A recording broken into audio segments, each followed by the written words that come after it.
சங்கிகளின் அரசாங்கம் அந்த அரசு வந்துட்டாலே நம்ம இந்தியன் கான்ஸ்டியூஷனில் சில மாற்றங்களை கொண்டு வர அவர்கள் துடிப்பார்கள். ஏனென்றால் இந்த கான்ஸ்டியூஷன் எழுதியது நம்முடைய புரட்சி அம்பேத்கர் அவர்கள். அவங்களுக்கு ரொம்ப அரிக்குது.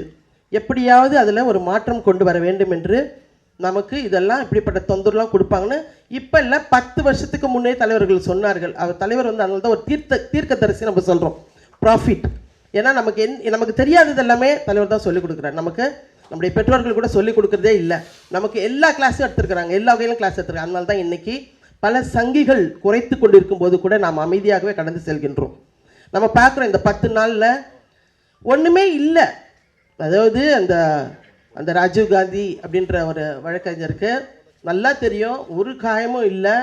நம்மளாம் வக்கீல் தான், 31 வருஷம் இந்த ஃபீல்டில் நிற்கிறோம். ஆனால் போய் ஹாஸ்பிட்டலில் படுத்துட்டு ஒரு சீனை போட்டுக்கிட்டு எப்படி இந்த உயர்நீதிமன்றத்திற்குள் இந்த சாதியை கொண்டு வந்து இப்படி தலை தூக்குறாங்கன்னு தெரியல. இதுக்கு முன்னாடி அப்படியே இருந்த மாதிரி தெரியல. நாங்கள்லாம் ஒரு ஜூனியராக 1995 முதல்ல ஹைகோர்ட்டில் போகும்பொழுது அந்த ஃபோட்டோஸ்லாம் பெருசாக வச்சுருப்பாங்க. ஹைகோர்ட் உள்ளர அவங்க தலைப்பாகை கட்டியிருப்பாங்க, மடிசாறு போல் வேட்டி கட்டியிருப்பாங்க. அவங்க ஒரு பார்ப்பன வகுப்பை சார்ந்தவர்கள் நீதிபதிகளாக இருந்தார்கள். ஆனால் இன்றைக்கி உயர்நீதிமன்றம் என்பது ஒடுக்கப்பட்ட சமூகத்தை சார்ந்தவர்களுடைய அரவணைப்பில் ஃபுல்லாக அந்த காம்பவுண்ட் ஃபுல்லாக நாங்கள் தான் நின்றுட்டு இருக்கோம். ஏன்னா படிக்க வேண்டும் எங்களுக்கு படிப்பை சொல்லிக் கொடுத்துருக்குது புரட்சியாளர் அம்பேத்கராக இருந்தாலும் எங்களை படிக்க சொல்கிறது தலைவர் எழுச்சி தமிழர்கள் தான். இன்றைக்கி எங்கள் வீட்டில் படிக்காத குழந்தைங்களே கிடையாது.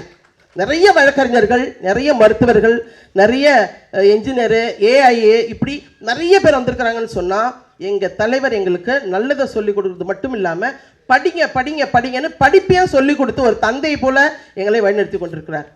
இந்த ஒரு காலகட்டத்தினால்தான் சில பேர்லாம் இங்கே நிறைய பேர், குறிப்பாக நிறைய பெண்கள் ரொம்ப வாய் பேசுகிறாங்க. எப்படின்னே தெரியல.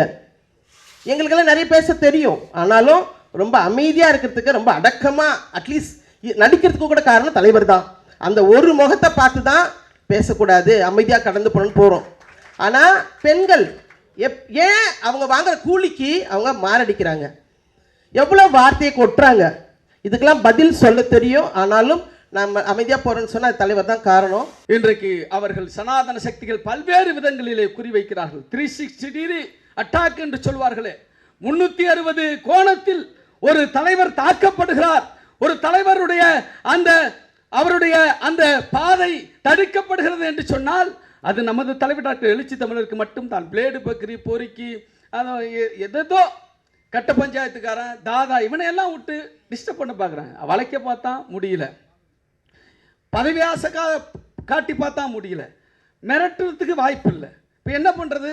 ஏதோ ஒரு வகையில் இவர் 40 ஆண்டு காலம், கிட்டத்தட்ட 35 ஆண்டு காலம் உருவாக்கி இருக்கிற இந்த அரசியல் நன்மதிப்பை, அவருடைய அரசியலுடைய அந்த வலிமையை எப்படியாவது சிதைத்துவிட வேண்டும் என்று திட்டமிட்டு செயல்படுகிறார்கள். அப்படிப்பட்ட திட்டமிட்ட செயலில் ஒன்றுதான் கடந்த 7ஆம் தேதி இதே கோரிக்கையை முன்வைத்து நடத்திய அந்த ஆர்ப்பாட்டத்தில் தலைவர் டாக்டர் எழுச்சி தமிழர்கள் கலந்து கொண்டு திரும்பி வருகிற பொழுது ஒரு கட்ட பஞ்சாயத்துக்காரனை பெண் நீதிபதியிடத்தில் பாலியல் அத்துமீறலில் ஈடுபட்டு பார் கவுன்சிலால் நடவடிக்கைக்கு உள்ளாக்கப்பட்டு ஒரு வழக்கறிஞராக இருப்பதற்கு கூட தகுதியற்றவன் என்ற அடிப்படையில் ஒரு நடவடிக்கைக்கு எடுக்கப்பட்ட ஒரு நபர், அவன் திட்டமிட்டு காலையிலிருந்தே, நமக்கு அத்தகைய ஆதாரங்கள் கிடைத்திருக்கிறது, காலையிலிருந்தே பார் கவுன்சில் முகாமிட்டு மேலும் கீழும் அங்கும் இங்கும் அலைந்து தலைவருடைய வாகனம் எடுப்பதை அவன் வாசலில் நின்று அவனுடைய கை கடிகாரத்தை பார்த்து அவன் பக்கத்திலே போட்டிருந்த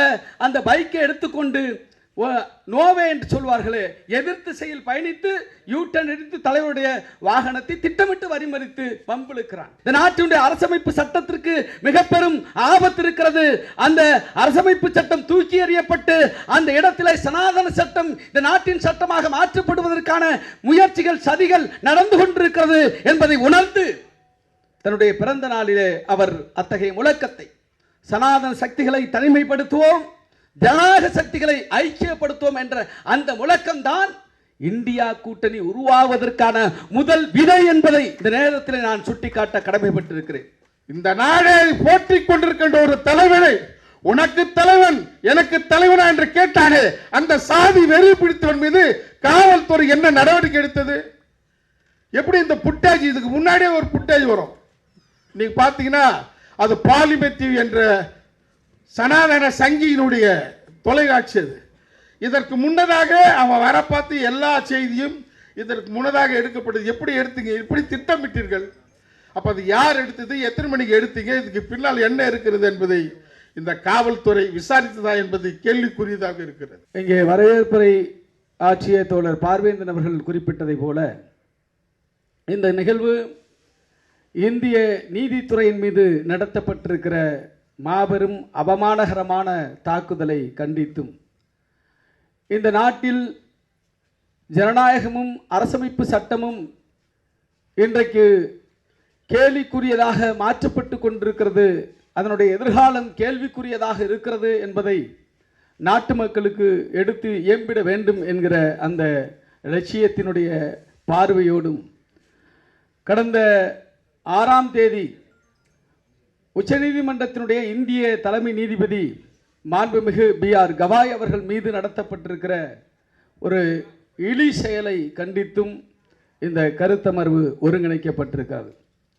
அந்த செயல் 6ஆம் தேதி நடந்தவுடன் உடனடியாக இந்தியாவிலேயே ஒரு இரவு மட்டுமே அவகாசம் எடுத்துக்கொண்டு மறுநாள் 7ஆம் தேதியே இந்திய உச்சநீதிமன்றத்திற்கு நடைபெற்ற அந்த அவமானத்தை கண்டித்து, இந்திய தலைமை நீதிபதிக்கு ஏற்பட்ட அந்த அவமானத்தை கண்டித்து இந்த இந்தியாவிலே ஒரு கட்சி கண்டன ஆர்ப்பாட்டத்தை நடத்தி இந்திய நீதித்துறைக்கு ஆதரவாக, இந்திய அரசமைப்பு சட்டத்திற்கு ஆதரவாக அவற்றை பாதுகாக்க வேண்டும், இந்திய உச்சநீதிமன்றத்தினுடைய விளிம்பியங்களை பாதுகாக்க வேண்டும் என்று ஒரு கட்சி ஆர்ப்பாட்டம் நடத்தியது, குரல் எழுப்பியது என்று சொன்னால் அது விடுதலை சிறுத்தைகள் கட்சி தான். அதை செய்தவர் தலைவர் டாக்டர் எழுச்சி தமிழ் அவர்கள்தான். இந்த தலைப்பு மிகச்சரியாக இருக்கிறது. அதாவது இந்திய அரசமைப்பு சட்டமும் சட்ட பாதுகாப்பும் உச்சநீதிமன்றமும், இந்திய அரசமைப்பு சட்ட பாதுகாப்பும் உச்சநீதிமன்றமும் என்கிற தலைப்பு மிக பொருத்தமான தலைப்பு. காரணம், உச்சநீதிமன்றத்தை பொறுத்தளவில் அதனுடைய முதன்மையான கடமை, உச்சநீதிமன்றம் என்னவாக அழைக்கப்படும் என்று சொன்னால் the guardian of the Indian constitution என்று சொல்வார்கள். இந்திய அரசமைப்பு சட்டத்தினுடைய பாதுகாவலர். இந்திய அரசமைப்பு சட்டத்தை பாதுகாக்கக்கூடிய அமைப்பு எது என்று கேட்டால் நாடாளுமன்றம் கிடையாது, இல்ல வேறு குடியரசுத் தலைவர் கிடையாது. அரசமைப்பு சட்டத்தை பாதுகாக்கின்ற கார்டியன், பாதுகாவலர் உச்சநீதிமன்றம். அதிலும் அந்த உச்சநீதிமன்றம் என்று குறிப்பிட்டாலும் குறிப்பிட்ட ஒரு பதவியை அல்லது நபரை குறிப்பிட வேண்டும் என்று சொன்னால் அது தலைமை நீதிபதி. ஆக இந்திய அரசமைப்பு சட்டத்தை பாதுகாக்கக்கூடிய தலைமை நீதிபதி மீது ஒரு தாக்குதல் நடத்தப்பட்டிருக்கிறது என்று சொன்னால், அவர் மீது ஒரு அவமானகரமான இழி செயல் தொடுக்கப்பட்டிருக்கிறது என்று சொன்னால் அது இந்திய அரசமைப்பு சட்டத்தின் மீது தொடுக்கப்பட்டிருக்கிற தாக்குதல், இந்திய நாட்டின் மீது தொடுக்கப்பட்டிருக்கிற தாக்குதல், இந்தியாவின் ஜனநாயகத்தின் மீது தொடுக்கப்பட்டிருக்கிற தாக்குதல், இந்தியாவினுடைய அனைத்து விதமான ஜனநாயக அமைப்புகள் மீது தொடுக்கப்பட்டிருக்கிற தாக்குதல் என்பதை நாட்டிற்கு எடுத்து சொன்ன முதல் கட்சி, முதல் இயக்கம் விடுதலை சிறுத்தைகள் கட்சி. அதை எடுத்து இன்றைக்கும் முழங்கிக் கொண்டிருக்கிற தலைவர் டாக்டர் எழுச்சி தமிழர் அண்ணன் தொல்காப்பியன் திருமாவளவன் அவர்கள். அன்பு உறவுகளே, இன்றைக்கு 2022 எழுச்சி தமிழுடைய மணிவிழா. அந்த மணிவிழாவில் எழுச்சி தமிழர் எழுப்பிய முழக்கம், ஒவ்வொரு விழாவும் எங்களுடைய தலைவருடைய ஒவ்வொரு பிறந்த நாளும் அது கொண்டாட்டமாக இருப்பதில்லை, அது போராட்ட களமாகத்தான் இருந்து கொண்டிருக்கிறது. எங்களுடைய தலைவருடைய பிறந்த நாள் என்பது not an celebration but an agitation. நாட்டை பாதுகாப்பதற்காக, இந்த நாட்டில் நிலவிக் கொண்டிருக்கிற அரசியல் தன்மைகளை இந்த மக்களுக்கு புரிய வைத்து அவர்களை நிகழ்கால அரசியலிலே அவர்களை சரியான பாதையில் அழைத்து செல்வதற்காக அவர் ஒவ்வொரு பிறந்த நாளையும் ஒரு அரசியல் முழக்கத்தோடு அணிதிரட்டி கொண்டிருக்கிறார்கள். அப்படித்தான் 2022 சனாதன சக்திகளை தனிமைப்படுத்துவோம், ஜனநாயக சக்திகளை ஐக்கியப்படுத்துவோம் என்ற முழக்கத்தை முன்வைத்தார்கள். சனாதன சக்திகள் இந்த நாட்டுடைய அரசமைப்பு சட்டத்தை குழி தோண்டி புதைப்பதற்கு முயற்சிக்கிறார்கள். இந்த நாட்டின் அரசமைப்பு சட்டத்தை பாதுகாத்திட வேண்டும், ஆகவே மீண்டும் இந்த நாட்டிலே பாரதிய ஜனதா RSS கும்பல் ஆட்சி அதிகாரத்திற்கு வந்தால் இந்த நாட்டினுடைய அரசமைப்பு சட்டத்திற்கு மிக பெரும் ஆபத்து இருக்கிறது. அந்த அரசமைப்பு சட்டம் தூக்கி எறியப்பட்டு அந்த இடத்திலே சனாதன சட்டம் இந்த நாட்டின் சட்டமாக மாற்றப்படுவதற்கான முயற்சிகள் சதிகள் நடந்து கொண்டிருக்கிறது என்பதை உணர்ந்து தன்னுடைய பிறந்த நாளிலே அவர் அத்தகைய முழக்கத்தை, சனாதன சக்திகளை தனிமைப்படுத்துவோம், ஜனநாயக சக்திகளை ஐக்கியப்படுத்துவோம் என்ற அந்த முழக்கம்தான் இந்தியா கூட்டணி உருவாவதற்கான முதல் விதை என்பதை இந்த நேரத்தில் நான் சுட்டிக்காட்ட கடமைப்பட்டிருக்கிறேன். அந்த இந்தியா கூட்டணி உருவாவதற்கான அந்த விதை விதைக்கப்பட்டதால் தான் இந்தியா கூட்டணி உருவாகி இன்றைக்கு நரேந்திர மோடி தலைமையிலே ஒரு மைனாரிட்டி ஆட்சி நடைபெற்றுக் கொண்டிருக்கிறது. ஒருவேளை அப்படி இந்தியா கூட்டணி உருவாகவில்லை என்று சொன்னால், இன்றைக்கு அவர் அறுதி பெரும்பான்மையோடு ஆட்சி அதிகாரத்தை அடைந்திருந்தார்கள் என்று சொன்னால், இந்நேரம் புரட்சியாளர் டாக்டர் அம்பேத்கர் அவர்கள் உருவாக்கி தந்திருக்கிற இந்திய அரசியலமைப்பு சட்டம் தூக்கி எறியப்பட்டு அந்த இடத்துல சங்கராச்சாரியர்களால் வாரணாசியிலே உருவாக்கப்பட்ட அந்த சனாதன சட்டம் இந்த நாட்டினுடைய அரசமைப்பு சட்டமாக அங்கீகரிக்கப்பட்டிருக்கும். ஆக இன்னைக்கு அந்த அரசமைப்பு சட்டத்தை உயர்த்தி முதலில் பிடித்தவர் இந்தியாவிலே, அதையும் நான் குறிப்பிட விரும்புகிறேன். இந்தியாவிலே அரசமைப்பு சட்டத்தை பாதுகாத்திட வேண்டும். இந்த சட்டம் தான் நம்மை பாதுகாக்கிற சட்டம். இதை நாம் பாதுகாப்பதே இந்த நாட்டை பாதுகாப்பது என்று இந்திய அரசமைப்பு சட்டத்தை முதலில் உயர்த்தி பிடித்தவர் டாக்டர் எழுச்சி தமிழர் என்பதை யாரும் மறந்துவிட முடியாது. இன்றைக்கு யார் யார் உயர்த்தி பிடிக்கிறார்கள்? இன்றைக்கு இங்கே அமர்ந்திருக்கிற அண்ணன் நாடாளுமன்ற உறுப்பினர் அண்ணன் வில்சன் அவர்கள் கூட அவர் பதவியேற்ற போது அந்த அரசமைப்பு சட்டத்தை உயர்த்தி பிடித்துக் கொண்டார். ராகுல் காந்தி உயர்த்தி பிடிக்கிறார். தமிழ்நாட்டினுடைய முதலமைச்சர் மாண்புமிகு மு.க. ஸ்டாலின் அவர்கள் உயர்த்தி பிடிக்கிறார். சோனியா காந்தி உயர்த்தி பிடிக்கிறார். பிரியங்கா காந்தி உயர்த்தி பிடிக்கிறார். நாட்டில் இருக்கிற இந்த நாட்டின் ஜனநாயகத்தின் மீது நம்பிக்கை இருக்கிற, அரசமைப்பு சட்டத்தினுடைய வலிமையங்களை பாதுகாக்க வேண்டும் என்கிற அக்கறை இருக்கிற அனைத்து தலைவர்களும் உயர்த்தி பிடிக்கிறார்கள் என்று சொன்னால், அதற்கு எடுத்துக்காட்டாக முதலில் அரசமைப்பு சட்டத்தை உயர்த்தி பிடித்தவர் விடுதலை சிறுத்தைகள் கட்சியினுடைய தலைவர் முனைவர் டாக்டர் எழுச்சி தமிழர் என்பதை நாம் மறந்துவிட முடியாது.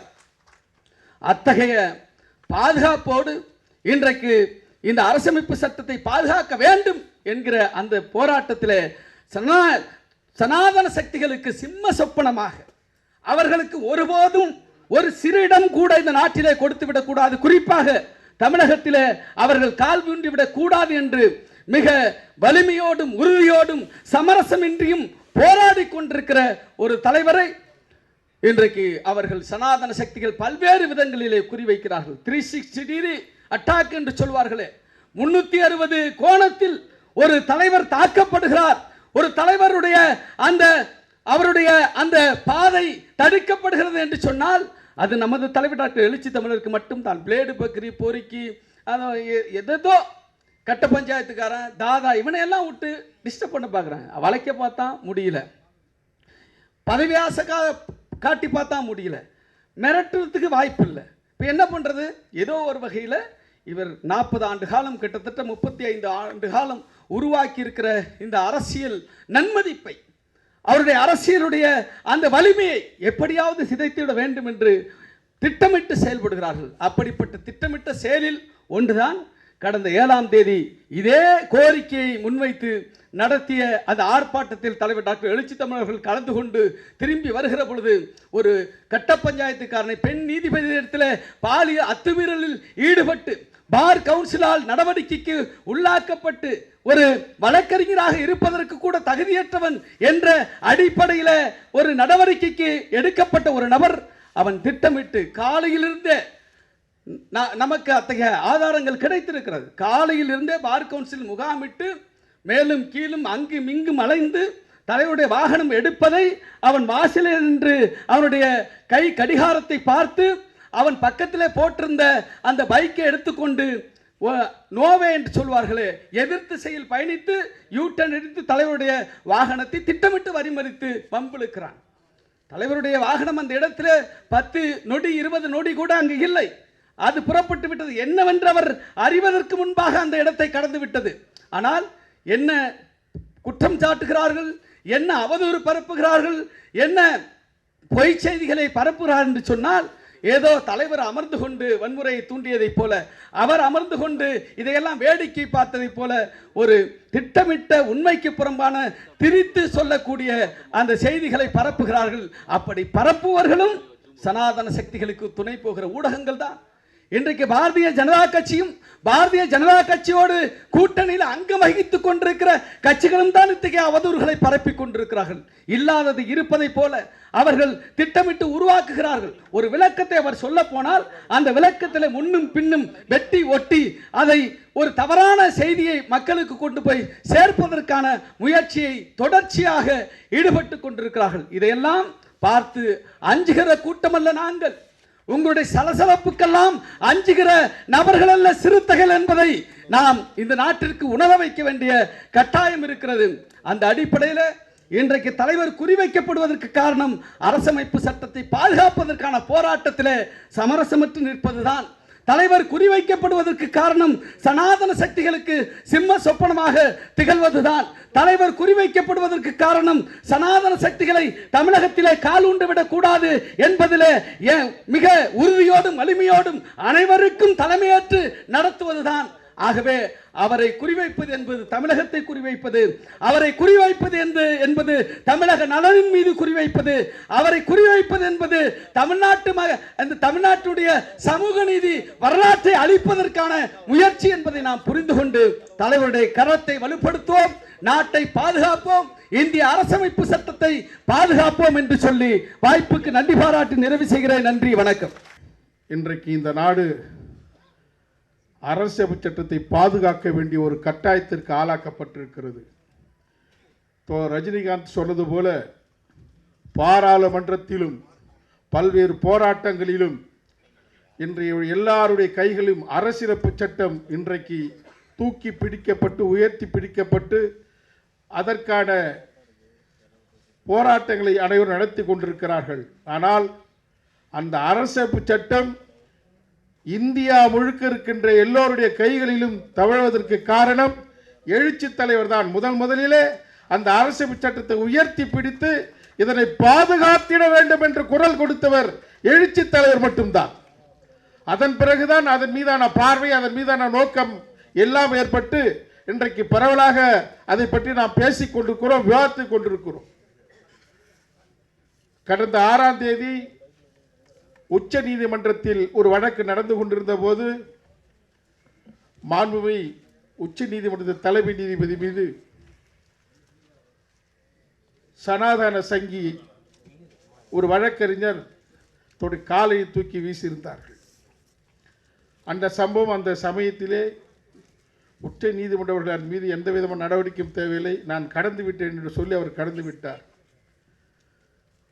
யாருக்கு இந்த நிலைப்பாடு வரனா? யாரெல்லாம் பௌத்தத்தை ஏற்றுக்கொண்டிருக்கிறார்களோ அவர்கள் தான் கடந்து போகின்ற சிந்தனை இருக்கும். எங்கள் எழுச்சி தமிழுக்கும் அந்த சிந்தனை இருக்கிறது. ஆகையால் தான் நாங்கள் அனைத்தையும் கடந்து கொண்டு சென்று கொண்டிருக்கிறோம். இல்லாவிட்டால் ஊடகங்களை வருவது அனைத்திற்கும் நாங்கள் பதிலடி கொடுக்க ஆரம்பித்தால் இந்த நாட்டில் ஒரு உள்நாட்டு போர் தான் நடக்கும். குறைந்தபட்ச புரிதலோ அறிவோ சிந்தனை எதுவும் இல்லாமல் இந்த நாடை உயர்த்தி பார்த்து கொண்டிருக்கின்ற, அண்ணாந்து பார்த்து கொண்டிருக்கின்ற அரசியல் கட்சி தலைவர் கூட அன்போடு பார்த்து கொண்டிருக்கின்ற ஒரு தலைவரை பார்த்து சமூக ஊடகங்களில் பேசுவதை பார்த்தால் ரத்தம் கொதிப்படைகிறது. என்ன ஆச்சு உங்களுக்கு? ஏன் அப்படின்னா ஒண்ணுமே காரணம் இல்லை. சனாதனத்தை மட்டும் அவர் தொடமாட்டேன் பேச மாட்டார்னா இன்னைக்கு அடுத்த பெரிய ஆளு இந்தியாவிலே நம்முடைய எழுச்சி தமிழ் தான். எத்தனை கோடி கொடுத்தாலும் எத்தனை பதவி கொடுத்தாலும் அவற்றிற்கெல்லாம் நான் அணிபடிய மாட்டேன் என்று கூறி சனாதனத்தை இன்று வரை எதிர்த்து கொண்டிருக்கின்ற ஒரே செயலுக்காகத்தான் 2 நிமிடங்களிலே ஆட்டுக்குட்டி அண்ணாமலை உடனே தொலைக்காட்சியில் வந்து பேட்டி தருகிறார். சம்பவம் முடிந்த ஒரு 4-5 நிமிடங்கள் தான். அப்படி என்றால் ஒரு ஊடகம் வாங்கப்பட்டிருக்கிறது. இன்றைக்கு குருமூர்த்தி என்று சொல்லப்படுகிற நபர்களால் 30க்கும் மேற்பட்ட ஊடகங்களுக்கு பணம் தரப்படுகிறது மாதந்தோறும். 27 தலித் இயக்கங்கள் விலை கொடுத்து வாங்கப்பட்டிருக்கிறது. அப்படி யாரெல்லாம் இன்றைக்கு சமூக ஊடகங்களிலே எழுச்சி தமிழை திட்டுகிறார்களோ அவர்களெல்லாம் வேறு யாரும் இல்லை, சங்கிகள் அவர்களெல்லாம். அவர்களெல்லாம் சனாதன சங்கிகள். ஒரு புள்ளியில இணைந்து அனைவரும் தங்களுக்கான தன்மானத்தை இழந்து காசு பெற்று எழுச்சி தலைவரை அவமானப்படுத்த வேண்டும், அசிங்கப்படுத்த வேண்டும் என்பதற்காக தொடர்ச்சியாக இந்த செயலை நடத்தி கொண்டிருக்கிறார்கள். எழுச்சி தலைவர் சொல்லுகிறார், எதிரியை ஜெயனாகப்படுத்துவோம் என்று. இன்றைய வரை நாங்கள் அதை தான் கடைபிடித்துக் கொண்டிருக்கிறோம். எப்படிப்பட்டவர்கள் எதை பேசினாலும் சரி, எதிரியை ஜெயனாகப்படுத்த வேண்டும் என்பதற்காக நாங்கள் வாய்மூடி மௌனிகளாக இருக்கிறோம். இன்றைக்கு தமிழகத்தை பொறுத்தவரை ஒடுக்கப்பட்ட வழக்கறிஞர்களும் இடதுசாரி வழக்கறிஞர்களும் ஒரு அணியில் இருக்கிறார்கள். எதிரணியிலே மாற்று சமூகத்தை சார்ந்தவர்கள். இந்த சமூகம் உயரவே கூடாது, அடிமை தலையோடு தான் வாழ வேண்டும் நினைத்தார்களே, அந்த ஆதிக்க சாதி வெறி பிடித்த வழக்கறிஞர்கள் கூட்டம் ஆங்காங்கே கூட்டம் நடத்தி கொண்டிருக்கிறார்கள். கொஞ்சமாக மனசாட்சி இருக்குல்ல. ஒரு சம்பவம் நடக்கிறது, அந்த சம்பவத்தில் எழுச்சி தலைவர்கள் காருக்குள் இருக்கிறார், கண்ணாடி திறக்கப்படவில்லை. வெளியில் வந்தவன் அந்த இது நிறுத்திட்டு ஏன் ஆறு நடிக்கிறேன்னு கேட்குறான். ஆறு நடிச்சு உடனே நம்முடைய ஆட்கள் கொஞ்சம் அமைதியாக இருப்பா, தலைவர் இருக்கிறாரு. தலைவர்னா உனக்கு தலைவர், எனக்கு தலைவரா அப்படின்னு சொன்னால் பக்கத்தில் இருக்கிற கோபரமாக வராதா? நானாக இருந்தால் கூட அந்த இடத்துல அடித்திருப்பேன். இந்த நாடை போற்றி கொண்டிருக்கின்ற ஒரு தலைவனை உனக்கு தலைவன் எனக்கு தலைவனா என்று கேட்டானே, அந்த சாதி வெறி பிடித்தவன் மீது காவல்துறை என்ன நடவடிக்கை எடுத்தது?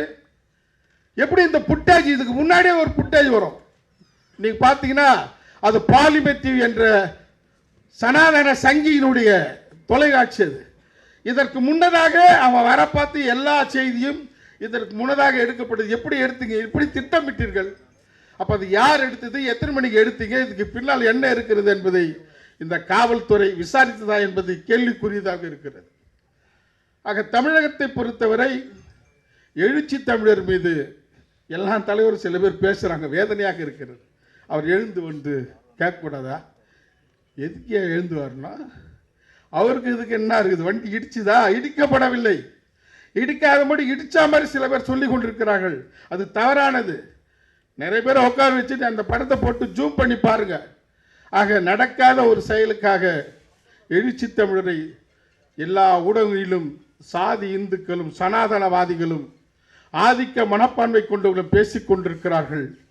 எனவே இது எதற்காக நடத்தப்பட்டது என்றால், உச்ச நீதிமன்றத்திலே மாண்புமிகு நீதிபதி அவர்கள் அவமரியாதைப்படுத்தப்பட்டால் என்பதற்காகத்தான் அதை இது கண்டித்து நாம் நடத்தினோம். ஏற்கனவே மாண்புமிகு குடியரசுத் தலைவராக இருந்த KR நாராயணன் அவர்கள் தமிழகத்துக்கு வந்து கூட சரி, காஞ்சிபுரத்திலே கால் வைக்காத ஒரே மாமனிதர் அவர். எல்லா பிரதமர்களும் எல்லா ஜனாதிபதிகளும் காஞ்சி சங்கராச்சர் காலடியில் இருந்தார்கள். கால் வீழாத ஒரே மாமனிதன் நம்முடைய KR நாராயணன். அடுத்து அவர் புத்திஸ்ட். அடுத்து வந்திருக்கின்ற இவரும் BR கவாய் அவர்கள் ஒரு புத்திஸ்ட். அவரும் கால வைக்க போவதில்லை. அவர் ஏன் இந்த மாதிரி எல்லாம் எதிர்த்து கொண்டிருக்கிறாங்கன்னா, முதலில் ஜெய்பீம்னு ஒரு வார்த்தை சொல்லிதான் நிகழ்ச்சி. அது மிகப்பெரியதாயிடுச்சு. அடுத்து ஐயாக்கெல்லாம் தெரியும், கொலிஜியம் எல்லாத்தையும் அவங்க தான் தீர்மானிக்கணும். அந்த கொலிஜியத்தை ஒரு குறிப்பிட்ட சமூகத்தை சார்ந்தவர்கள் தான் இருப்பார்கள். அதை உடைத்தது மாண்புமிகு நம்முடைய தலைமை நீதிபதி அவர்கள். அதற்கடுத்து இதெல்லாம் முடிஞ்ச பிறகு, ரிட்டையர் ஆன பிறகு ஏதாவது ஒரு போஸ்ட் கொடுப்பீங்க, நேஷனல் ஹியூமன் கமிஷன் சேர்மன் அல்லது கிரீன் சேர்மன் அல்லது ஒரு கேடுகட்ட ஒரு ஆளுநர் அல்லது ஒரு ராஜ்யசபா ஏதாவது ஒன்று கொடுத்து வாங்கி போய் அவமானப்படுத்தி கொண்டிருந்த சூழலை எதிர்த்து, அப்படிப்பட்டவராக நான் இருக்க மாட்டேன் என்று தன்மானத்துடன் அவர்கள் அங்கே தன்னுடைய கருத்தை வைத்தார்கள். ஆக அருமை தோழர்களே, தன்மானத்தோடு இருப்பவர்கள், பௌத்தத்தை ஏற்றவர்கள் இன்றைக்கு இப்படிதான் சனாதனவாதிகளால் பழிவாங்கப்படுகிறார்கள். எனவே அது குறித்து சட்ட ரீதியாக பல்வேறு தீர்ப்புகள் ரீதியாக எனக்கு பின்னால் பேச இருக்கின்ற காரணத்தினால் நான் வழிவிட்டு விலகி விடைபெறுகிறேன். ஜெய்பீம். இந்த அரசமைப்பு சட்ட பாதுகாப்பும் உச்சநீதிமன்றம் என்ற கருத்தரங்கம் நமக்கு தேவைப்படுகிறது. ஏனென்றால் கடந்த 10 நாட்களாக நாம் மிகவும் மன ரீதியாக அமைதி இல்லாமல் இருக்கின்றோம். நமக்கெல்லாம் நன்றாக தெரியும், தலைவர் எழுச்சி தமிழர் அவர்கள் எவ்வளவு வேதனையோடு இருப்பார் என்று நாம் உணர்ந்திருக்கின்றோம். எல்லாருக்கும் தீபாவளி, ஆனால் நமக்கு அது மிகவும் கவலையாக கடந்து சென்றது. அருமை தோழர்களே, எனக்கு முன்பாக பேசியவர்கள் மிகவும் விவரமாக உச்சநீதிமன்ற நீதியரசர் கவாய் அவர்களுக்கு ஏற்பட்ட அவமானத்தை பற்றியும், அதற்காக இந்தியாவிலேயே முதலாக உயர்நீதிமன்றத்தின் வாயிலிலே குரல் கொடுத்த நம்முடைய தலைவர் அவர்களுக்கு ஏற்படுத்தப்பட்ட அவமானத்தை பற்றியும் இங்கே பேசினார்கள். மிகவும் பாரத்தோடு இங்கே நாம் நின்று கொண்டிருக்கின்றோம். மிகவும் பொருத்தமான நீதியரசர்கள் இங்கே வந்திருக்கிறார்கள். தான் பணி ஓய்வு பெறும்பொழுது நீதியரசர்களுக்கு எப்பொழுதுமே ஒரு மகிழ்ந்து கொடுப்பார்கள், காரு. அந்த கார் சாவியை கூட கொடுத்துவிட்டு ட்ரெயின் பிடிச்சி வீட்டுக்கு போனவர் தான் நம்முடைய மேனாள் உயர்நீதிமன்ற நீதிபதி சந்துரு அவர்கள். அதே போல் நம்முடைய ஹரிபரந்தாமன் அவர்கள், எம் வெங்கட்ராமன் அவர்களுடைய ஜூனியர் நான், மேனாள் நீதியரசர் அவர்களுடைய நண்பர், கம்யூனிஸ்ட் பேஸு இவங்கெல்லாம். அதே போல் நம்முடைய வில்சன் அவர்கள் மிகவும் நேர்மையானவர். அதனால்தான் நம்முடைய முதலமைச்சர் அண்ணன் அவர்களிடம் 2வது முறையும் அவர்களே அந்த பொறுப்பை ஏற்று அடுத்துக்கொள்ள வேண்டும் என்று நாடாளுமன்றம் சென்றிருக்கிறார்கள். இன்று காலையில் வில்சன் அவர்கள் 7 மணிக்கு என்னை தொலைபேசியில் அழைத்து நான் மிகவும் ஆச்சரியப்பட்டேன். 7 மணி, அவர் ஒரு நாடாளுமன்ற உறுப்பினர், மூத்த வழக்கறிஞர். ஆனால் எழில் என்ன பேசணும், என்ன பண்ணணும், என்ன ஒரு I am not such a big person to you. ஆனாலும் கூப்பிட்டு அதை பற்றி ஒரு பேசி அப்போ நான் சொன்ன சில கருத்துக்கள் இங்கே அவர்கள் பதிவு செய்வார்கள். ஏனென்றால் வளர்கின்ற இளம் வழக்கறிஞர்களுக்கு என்னென்ன அறிவுரைகள் வேண்டும் என்றும், இப்பொழுது நம்முடைய உச்சநீதிமன்றம் எப்படி இருக்கின்றது என்றும், அரசமைப்பு சட்டம் எப்படியெல்லாம் பாதுகாக்கப்பட வேண்டும் என்றும் நான் அவரிடத்திலே காலையில் உரையாடினேன்.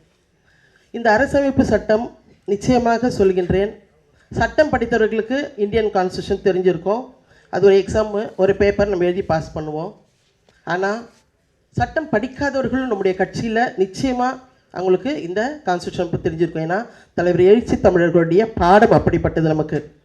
நமக்கு எல்லாருக்குமே சட்டத்தை பற்றியும் அரசமைப்பு சட்டத்தை பற்றியும், அதிலும் குறிப்பாக அதில் இருக்க அந்த முகவுரைன்னு சொல்லுவாங்களே, அதை பற்றி பல முறை பேசியிருக்கிறார்கள். தலைவர் அவர்கள் பல முறை நமக்கு சொல்லியிருக்கிறார்கள், இந்த